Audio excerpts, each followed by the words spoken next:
All right, Priscilla. So for performance task number 4, you're going to be creating a three-part conservation plan, which basically means you're going to choose some kind of resource that can be found in California. It gives you some examples here. You're not limited to those, but it gives non-renewable resources like coal and fossil fuels um, and renewable resources like water, wind, or solar.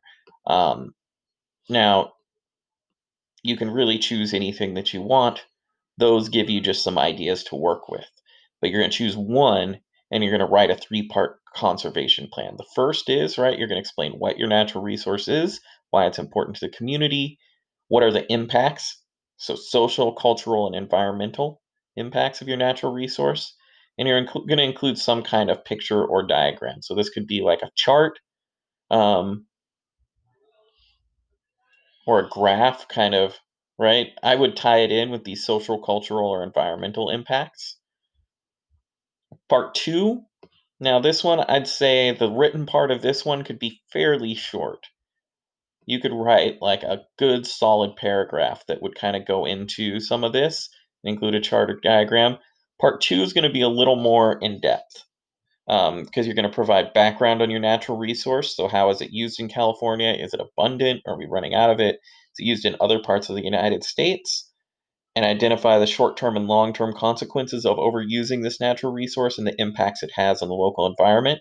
I would say that these two first bullet points, right, the background and the consequences, this might be one paragraph. You put those together and then do another paragraph right here, identifying possible solutions for reducing impacts of human activities and natural resource. Um, so maybe a paragraph identifying what are some of the solutions that have been proposed to reduce the impacts of human activities on this natural resource. Then you're going to talk about the trade offs. So you're looking at probably about 3 paragraphs for part two. What are the trade offs? So, what are the costs? Does it cost money? Um, does it um, does it require a large sacrifice from a large number of people? This sort of thing. So, what are the downsides of the solution that you've chosen? And is this solution reliable and safe? And then you're going to also find a way to implement some kind of picture or diagram into this. Now, part three, you're going to summarize the impact your plan would have on the community and explain why conservation is important for our ecosystems and for future generations. So, this you're really looking at like one paragraph, right?